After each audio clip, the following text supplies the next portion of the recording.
Because those 12 properties? I'd owned them for 3 years. My name is Tegan Porter, and I'm about to tell you how my golden child brother tried to steal an inheritance that was never his, only to discover he'd been living in my shadow the entire time. Growing up in the Porter family meant understanding your role early. My brother Marcus was the star, football captain, business degree from a prestigious university, engaged to a lawyer's daughter named Brittany. I was the one who couldn't quite figure life out. The family disappointment.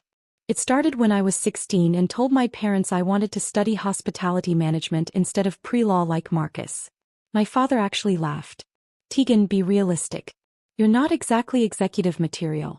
Maybe you should focus on finding a nice husband instead. Marcus chimed in at that dinner. Yes, sis. Not everyone can be successful. Some people are just meant to be supportive. I chose a state school for hospitality. They chose not to attend my graduation. The real fracture came when I was 23.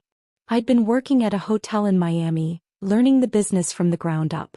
Marcus had just gotten engaged to Brittany and my mother was planning an elaborate engagement party. $40,000 worth of elaborate. Tegan, we need you to contribute, Mom said over the phone. Family helps family. I can contribute maybe $500, I offered. I'm saving for $500? Her voice dripped with disgust. Marcus said you'd be difficult. Your brother is building a real life, Tegan. The least you could do is support him properly. We're asking for $5,000. It's not that much. It was 3 months of my salary. I can't afford that, Mom. Can't or won't. She hung up on me. At the engagement party I wasn't asked to contribute to, I sat at a table in the back with distant cousins I'd met twice. Marcus gave a speech thanking everyone who truly matters, while looking directly past me. Brittany's parents were introduced as the family we always wished we had. The only person who caught my eye that night was Grandpa Harold. He was 81 then, sharp as ever, watching everything with those calculating blue eyes that missed nothing.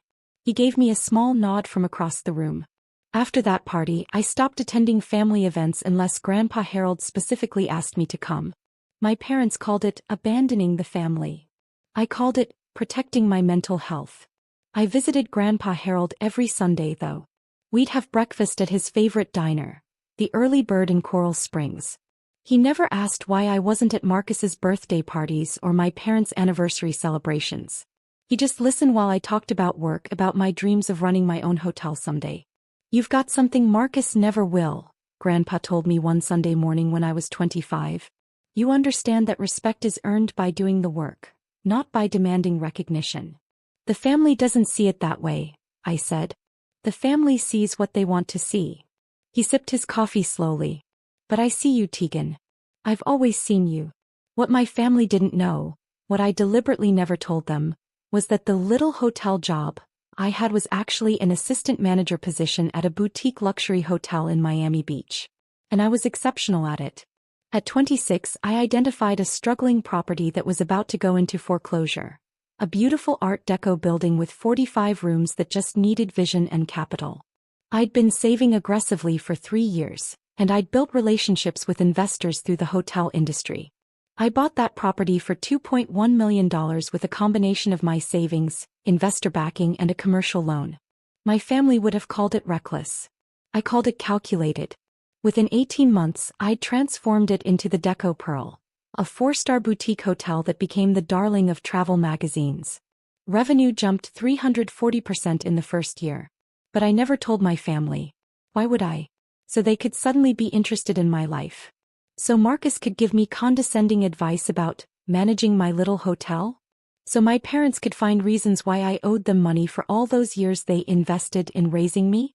Well, I built my empire in silence. By 29, I owned 4 boutique hotels across South Florida. By 31, I'd expanded to 8 properties with a total portfolio value of $47 million. I employed 340 people, maintained a 4.8-star average rating across all properties, and had been featured in Condé Nast Travelers, 30 Hoteliers Reshaping American Luxury. My family thought I was still working as an assistant manager at some hotel in Miami. I never corrected them. Every time I saw Grandpa Harold, I showed him the real numbers. He'd look at the financial statements and property valuations with pride gleaming in his eyes. "You did this yourself," he'd say. "No one handed you anything." "I learned from watching you," I told him. "You built a real estate portfolio from nothing. You taught me that buildings and land are the only things that hold real value." Grandpa Harold had built his wealth the same way, buying rental properties in Florida before the boom, holding them through the crashes and building steady wealth through discipline and patience. By the time I was 32, he owned 12 single-family rental homes across Fort Lauderdale and Coral Springs, worth approximately $5.8 million total. Marcus, meanwhile, was working as a regional sales manager at a medical supply company. Good job. Decent salary. Nothing extraordinary. But in our family he was still the golden child because he had a traditional career, and was married with 2 children. At Sunday breakfast 3 months before Grandpa Harold died, he slid an envelope across the table. "What's this?" I asked. "Legal documents. I'm updating my will. I want you to know what's coming." "Grandpa, we don't need to talk about." "We do." His voice was firm. "Because I know what Marcus and your parents expect. And I know what you've built without expecting anything from anyone. Open it." Inside was a copy of his new will. The 12 rental properties were left to me, all of them. To Marcus he'd left $50,000 cash in his car. To my parents, cherished personal items and $25,000 each. "Grandpa, this is going to cause problems," I said quietly. "Good. Let it cause problems. You're the one who visits. You're the one who calls. You're the one who built something real without asking me for a dime, even though you knew I'd have given it to you." He reached across the table and squeezed my hand. "They're going to be angry, Tegan. But you've earned this and you're strong enough to handle their anger." He died 6 weeks later. Heart attack in his sleep. Peaceful, the doctor said. The family immediately assumed Marcus would inherit the rental portfolio. No one even asked me. They just assumed. The will reading was scheduled for 2 weeks after the funeral, held at Sherman and Associates, the law firm that had handled Grandpa Harold's affairs for 30 years. I arrived 10 minutes early, wearing a navy suit I'd purchased for a hotel industry conference. My mother looked me up and down with barely concealed disdain. "Tegan, you came." She said it like she was surprised I'd shown up to my own grandfather's will reading. Of course I came. Marcus walked in with Brittany, both dressed like they were attending a board meeting. He clapped me on the shoulder hard enough to make it condescending. "Hey sis, don't worry, I'll make sure you can visit the properties whenever you want. Family's family, right?" I smiled. "That's generous." My father was already sitting, talking loudly about what Marcus should do with his inheritance. "The Coral Springs properties need new roofs," Dad was saying. "You could increase the rent after renovations. Probably pull in an extra $2,000 per month across all of them." "I was thinking of selling a few," Marcus said. "Get some liquid capital, maybe invest in Brittany's law practice expansion." They were spending money that wasn't theirs yet. If you've ever been the family punchline, hit that like button and subscribe right now. You're not going to want to miss what happened next. Harold Sherman III, the senior partner and Grandpa Harold's longtime attorney, entered looking uncomfortable. He was 67, impeccably dressed and carrying 2 folders, one thick, one thin. "Thank you all for coming," he began. "Harold Porter was my client and my friend for over 30 years. He was very specific about his final wishes." Marcus was already smiling. Mr. Sherman opened the first folder. "To my son Robert and daughter-in-law Patricia, I leave all personal effects including my coin collection, war medals and photographs. Additionally, I leave $25,000 each from my savings account." My mother's face tightened. 25,000 wasn't nothing, but it wasn't the millions in property. "To my grandson Marcus Porter, I leave $50,000 from my savings account and my 2018 Cadillac sedan." Marcus's smile faltered. "Wait, what about the properties?" "I'm getting to that," Mr. Sherman said, and I watched his eyes flick toward me nervously. That's when Marcus stood up. "All 12 rental properties in Florida go to me," Marcus announced like he could will it into reality. "Tegan gets nothing, she abandoned family. She barely visited. She was never there." Everyone nodded. My mother actually said, "That's right." I just smiled and placed my folder on the table, the one I'd brought with me. The one containing 3 years of documentation. Mr. Sherman's hands shook as he read from Grandpa Harold's will. To my granddaughter Tegan Marie Porter, who has proven through her actions, dedication, and character that she understands the true meaning of family and hard work, I leave my entire rental property portfolio consisting of 12 single-family homes located in Fort Lauderdale and Coral Springs, Florida. The room went silent. Then Marcus exploded. That's insane. She doesn't even have a real job. How is she going to manage rental properties? This has to be a mistake. There's no mistake, Mr. Sherman said quietly. This is bullshit. Marcus shouted. I'm contesting this. Tegan manipulated him. Actually, I said calmly, sliding my folder across the table to Mr. Sherman, there's something everyone should know. Mr. Sherman, could you please confirm the transfer dates in those documents? The lawyer opened my folder. His eyes widened as he scanned the first page. Then the second. Then the third. Oh my God, he whispered. What? Marcus demanded. What is that? Mr. Sherman looked at me and I nodded permission. His voice was steady but shocked as he read, These are property transfer documents. All 12 of Harold Porter's rental properties were sold to. He paused, looking at me again. To Tegan Porter. Beginning 3 years ago. My mother's face drained of color. What? Grandpa Harold sold me all 12 properties over a 3-year period, I said calmly. Fair market value, structured payments, all properly documented and recorded with the county. The will Mr. Sherman just read? It's technically bequeathing me properties I already own. That's impossible, Marcus said, but his voice cracked. You don't have that kind of money. You work at a hotel. I own 8 hotels, Marcus. I let that sink in for exactly 3 seconds. My company, Porter Hospitality Group, has a current portfolio valuation of $47 million. The 12 properties Grandpa sold me were integrated into my real estate holdings. I've been managing them as rental properties while paying Grandpa an annuity from the profits, which gave him steady income in his retirement. Brittany actually laughed. A sharp, disbelieving sound. That's absurd. If you were that successful, we'd know about it. I pulled out my phone and turned it to face the room, showing the Forbes website. There was my face in a photograph from 8 months ago. 30 hoteliers under 35 reshaping American luxury. Oh God, my mother whispered. You're lying, Marcus said desperately. Those documents are fake. You forged them to steal from. Mr. Sherman interrupted. Marcus, these documents are real. They were properly notarized, recorded, and filed. I have copies in Harold's estate files because he wanted me to have them in case this exact situation occurred. He looked at Marcus with something like pity. Your grandfather sold these properties to Tegan because she was the only one with the capital and competence to maintain them properly. Why? My father's voice was hollow. Why would he do that? Because I visited him every week for 10 years, I said quietly. Because I called him on Wednesdays just to talk. Because when he had surgery, I was the one who drove him to appointments and stayed overnight to make sure he was okay. Because I loved him without wanting anything from him. We loved him too, my mother protested. Did you? When was the last time you had breakfast with him? When was the last time any of you called him just to see how he was doing, not to ask for money or complain about your lives? Silence. You want to know why he sold me those properties? I continued. Because 2 years ago, Marcus, you came to him asking for $80,000 to invest in a friend's startup. Grandpa said no.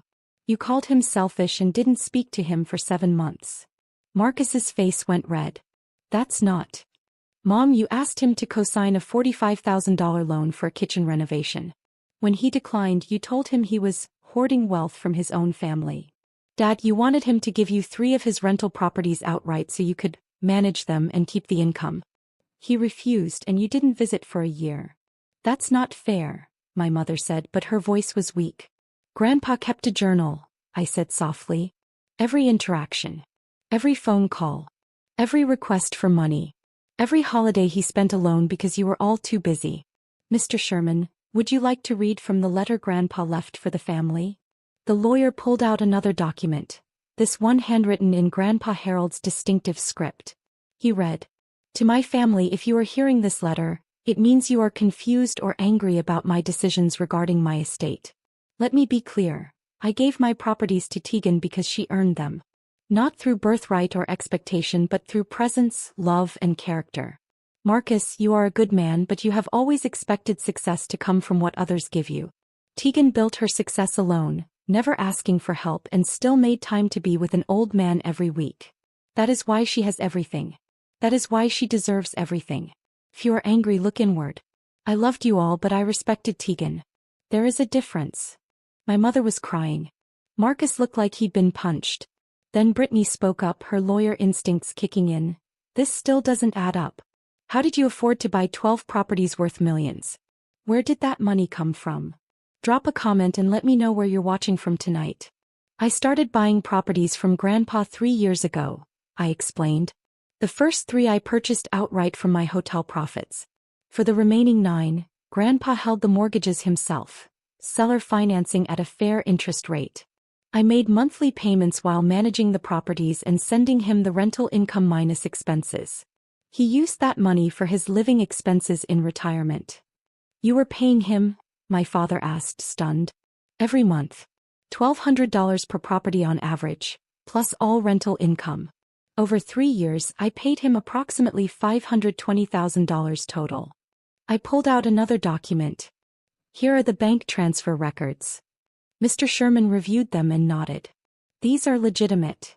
So Grandpa didn't just give you the properties, Marcus said slowly, like he was trying to find an angle. You bought them. Yes. Then the will doesn't even matter.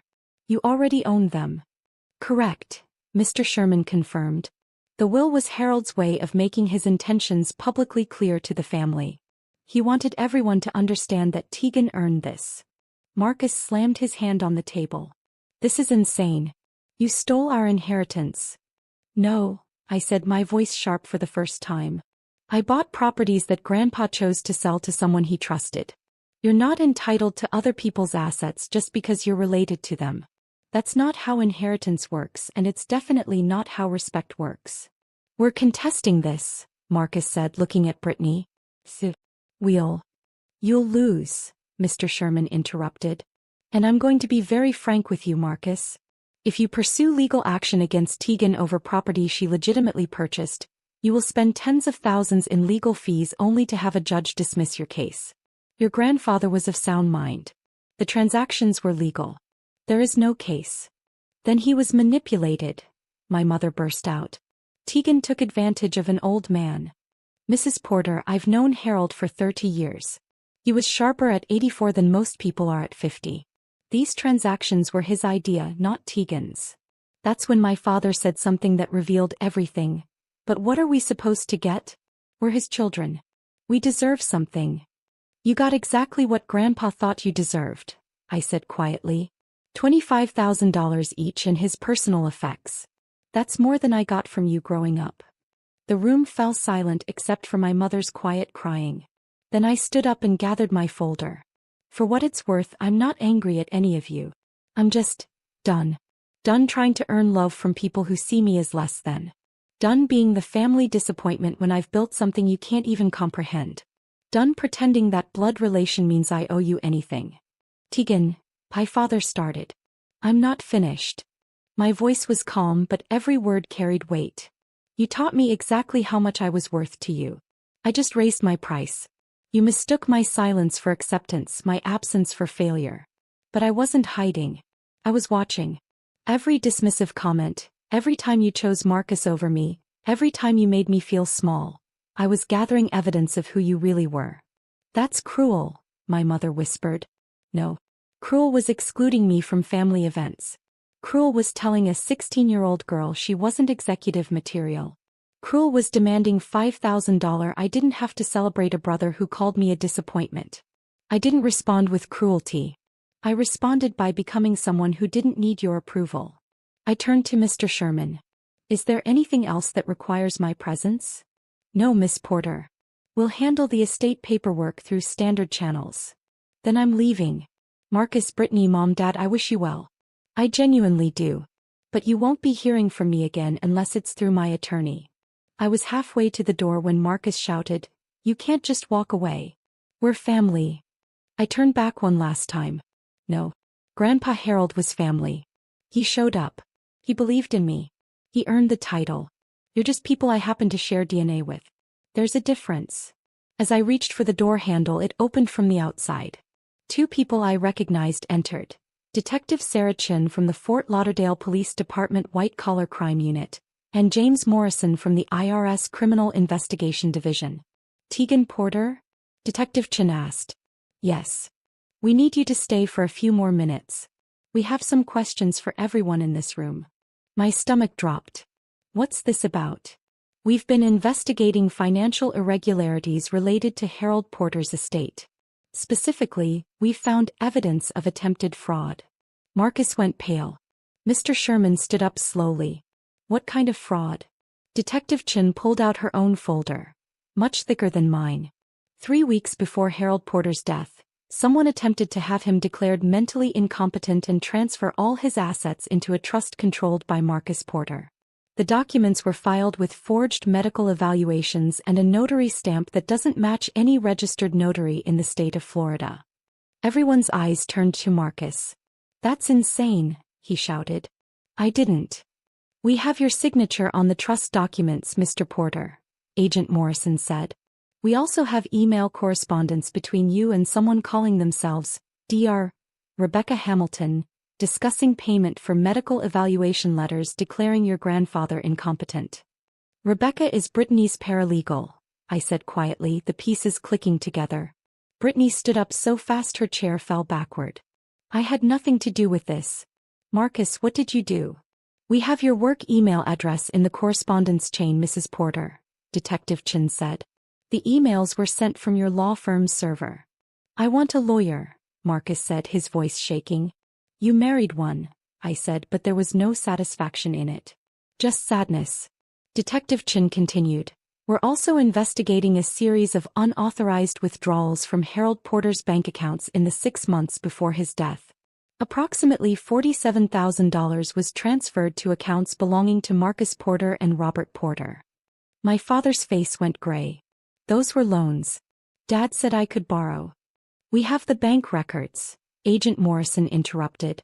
Harold Porter reported these transfers as unauthorized to his bank 2 weeks before he died. He filed a formal complaint. Oh my God, Mr. Sherman whispered. That's why he called me.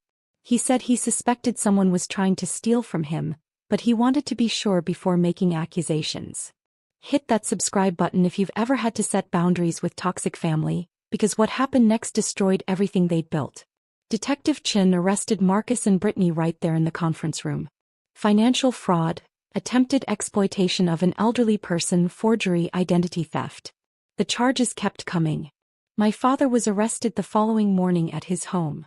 My mother wasn't charged criminally, but she was named in the civil lawsuit Mr. Sherman filed on behalf of Grandpa Harold's estate to recover the stolen funds. The newspaper coverage was brutal. Local sales manager arrested for attempting to steal deceased grandfather's estate. The story mentioned Marcus's attempt to have Grandpa declared incompetent and the forged documents. It mentioned Brittany's involvement as an attorney who should have known better. It mentioned my father's unauthorized withdrawals. And it mentioned me, the granddaughter who'd built a $47 million hotel empire in silence while her family dismissed her as a failure. Within 48 hours, Marcus and Brittany's bank accounts were frozen as part of the criminal investigation. Brittany's law firm suspended her pending review.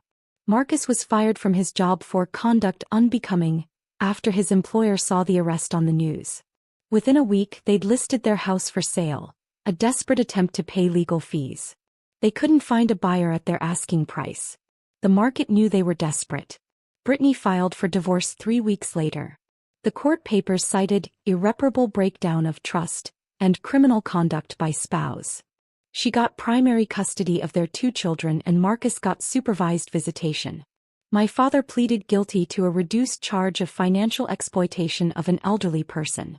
He received 2 years probation, mandatory restitution of $47,000 plus interest, and 500 hours of community service. His reputation in his professional community was destroyed. Marcus went to trial. The evidence was overwhelming. Emails, forged documents, financial records, and testimony from Grandpa Harold's actual doctors who stated he was completely mentally competent until the day he died. Marcus was convicted on 6 counts including fraud, forgery, and attempted theft. He was sentenced to 4 years in federal prison. Brittany took a plea deal, testifying against Marcus in exchange for charges against her being reduced to professional misconduct. She was disbarred and sentenced to 1 year in county jail, suspended to probation. Her legal career was over.